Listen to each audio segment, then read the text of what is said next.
नमस्कार दोस्तों, UP police constable के कर रहे हैं जितने भी विद्यार्थी हैं। अब आपके पास समय बहुत कम रह गया है और बहुत सारे बच्चे अब इस बात को लेकर के भी परेशान हैं कि सर समय बहुत कम है, तैयारी किस तरीके से करें, क्योंकि गिने चुने दिन ही रह गए हैं। देखिए, इसमें दो तरह के बच्चे हैं। एक वो जो पहले से तैयारी करते आ रहे हैं, एक वो बच्चे हैं जिन्होंने फॉर्म भरने के बाद तैयारी प्रारंभ की है। तो जिन्होंने फॉर्म भरने के बाद तैयारी प्रारंभ की है उनके लिए तो खोने के लिए कुछ नहीं है, लेकिन असल में जो टेंशन में है वो वही बच्चे हैं जो पहले से तैयारी कर रहे हैं। यानी ऐसे बच्चे जो फॉर्म भरने से पहले से लगे हुए हैं, 6-7 महीनों से तैयारी कर रहे हैं, वही बच्चे ज्यादा परेशान हैं, क्योंकि उनकी मेहनत का सवाल है। उन्होंने इतने लंबे समय से जो मेहनत किया हुआ है, उनको डर सता रहा है कि कहीं हमारा परीक्षा जो है अच्छे से नहीं हुआ तो हमारा जो सपना है वो सपना ही रह जाएगा। देखिए, जब भी आप इस तरीके के ख्याल मन में लाएंगे तो आपके ऊपर जो है प्रेशर आएगा, एग्जाम का प्रेशर। और जब भी प्रेशर आपके ऊपर होगा तो आपके लिए चीजें जो है अच्छी नहीं हो रही होंगी। तो आपको कुछ नहीं करना है, केवल तैयारी करिए और आप जो है ज्यादा मॉक टेस्ट दें। अब समय बहुत कम है, ज्यादा मॉक टेस्ट दें, जहां से भी देना है वहां से दें। कोशिश ये करिए कि ऑफलाइन मॉक टेस्ट दें।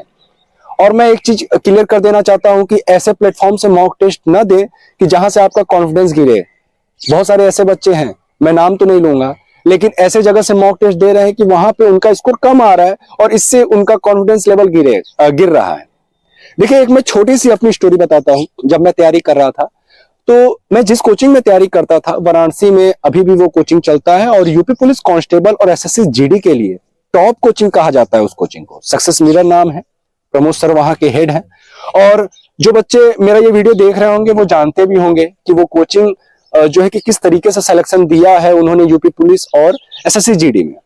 दोस्तों, सर क्या करते थे, जब हम लोग का एग्जाम होने वाला होता था तो उसके एक हफ्ते पहले जो वो मॉक टेस्ट बनाते थे ऑफलाइन, वो बहुत ही आसान प्रश्न को रखते थे। अब इतना भी आसान नहीं रखते थे कि मतलब बिल्कुल ही एकदम लो लेवल का हो, लेकिन ऐसा रखते थे कि हाँ, जो बच्चे पढ़े हुए हैं वो आसानी से कर ले जाए।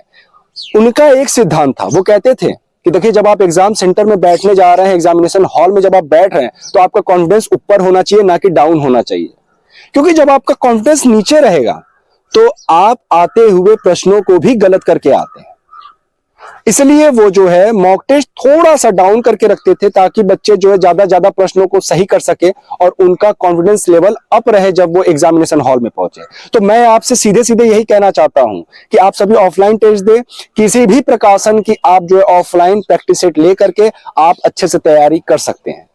अगर आप ऑनलाइन किसी ऐसे प्लेटफॉर्म से मॉक टेस्ट दे रहे हैं जहां से आपका कॉन्फिडेंस लूज हो रहा है, तो अभी आप वो मॉक टेस्ट देना बंद करें। ये मैं इसलिए कह रहा हूं क्योंकि इससे फायदा सिर्फ और सिर्फ आपको ही होगा, सीधा फायदा आपको होने वाला है। और देखिए, मॉक टेस्ट देने के बाद मैं बार कहता हूं, इस बार फिर से कह रहा हूं कि एनालिसिस करिए। और अब जो है करंट अफेयर पे आप लोग विशेष ध्यान दीजिए। यूपी के करंट अफेयर, जितने भी यूपी की स्कीम्स हैं, जितने भी सेंट्रल गवर्नमेंट्स की स्कीम्स हैं, उनको आप बहुत अच्छे से देखिए। हाल ही में जितने भी इवेंट्स आयोजन किए गए हैं इवेंट्स के, उनको जो है कि आप अच्छे से देख जाइए। राम मंदिर से संबंधित जितने सारे फैक्ट्स हैं उनको देखिए, क्योंकि अपने देश के लिए ये एक बहुत बड़ा कार्यक्रम था राम मंदिर का, और इससे एक प्रश्न जरूर आपकी परीक्षा में देखने को मिलेगा।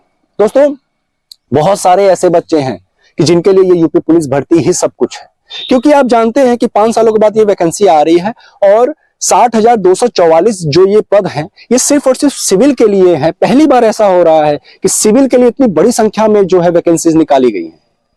पीएससी के लिए अलग से भर्ती आने वाली है। जो बच्चे अंडर एज हो चुके हैं वो टेंशन न लें, तैयारी में लगे रहें, क्योंकि आप देख रहे हैं ना कि किस तरीके से जो है तैयारी के लिए समय नहीं दे रही है सरकार।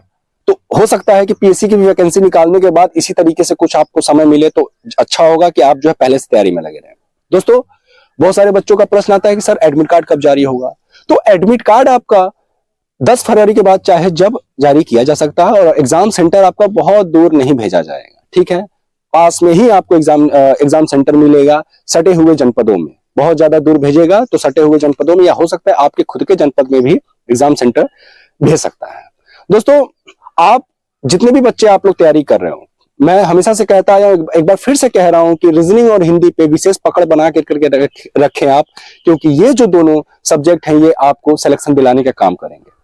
अगर आपने इन दोनों सब्जेक्ट को अच्छे से कवर नहीं किया, इन पर अच्छे से ध्यान नहीं दिया, तो समस्याएं पैदा हो सकती है। क्योंकि आप जानते हैं कि जीएस में आप कितना भी पढ़ लें, 22, 23, 24, 25 से ज्यादा आप प्रश्न सही नहीं कर सकते हो। हकीकत यही है। अगर तुक्का लग गया तो बात अलग है, लेकिन अगर आप एक अच्छे स्टूडेंट्स जिसका जीएस अच्छा है, अगर आप उससे भी पूछेंगे तो वो भी कहेगा कि भाई मेरे 23 से 24 प्रश्न अधिकतम सही होते हैं जीएस में।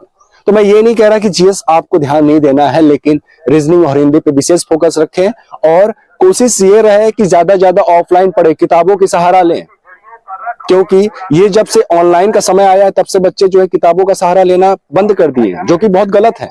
किताबें जितना आपको सिखा देंगी, किताबों से जितना आपको ज्ञान मिलता है और वो भी कम समय में, वो आपको ऑनलाइन प्लेटफॉर्म से नहीं मिलने वाला है। चाहे मेरा चैनल हो गया, चाहे किसी का भी बड़े से बड़े चैनल की मैं बात कर रहा हूं, जितने समय में वो जो चीज आपको कवर कराएंगे उससे कम समय में आप किताबों का सहारा लेकर के चीजों को कवर कर सकते हैं। तो किताबों की ओर बढ़ें और रिवीजन करें। ज्यादा पढ़ने की बजाय रिवीजन पर फोकस करें। जो अभी तक आपने पढ़ा है उसको रिवीजन करें, क्योंकि एग्जामिनेशन हॉल में अगर आपसे आते हुए प्रश्न अगर गलत हो रहे हैं ना, तो आपका कॉन्फिडेंस उससे भी गिरता है। तो कोशिश ये रहे कि जो प्रश्न आपने, जो जहां से आपने पढ़ा है, जो टॉपिक आपने क्लियर किया हुआ, वहां से प्रश्न गलत नहीं होने चाहिए। देखिए 150 प्रश्न है तो 150 प्रश्न तो आप सही नहीं कर सकते, हकीकत है। लेकिन कोशिश ये रहे कि 110 प्रश्न आप सभी को टारगेट बना करके चलना है। जितने बच्चे तैयारी कर रहे हैं, अगर महिला है तो वो 100 प्रश्न का टारगेट बना करके चलेंगे, और जो मेल कैंडिडेट है वो 110 प्रश्न का। अगर आप इतना सही करते हैं तो आपको कोई भी फाइनल सिलेक्शन से नहीं रोक सकता है, ये मेरी गारंटी है। दोस्तों, आप सभी के लिए ढेर सारी शुभकामनाएं, और आप सभी अपने सपनों को, अपने माँ बाप के सपनों को पूरा करें, यही हमारी भगवान से दुआ है। और मुझसे जितना सहयोग होगा मैं उतना अपनी तरफ से करता रहूंगा। एक बार फिर से आप सभी को एग्जाम के लिए ढेर सारी शुभकामनाएं।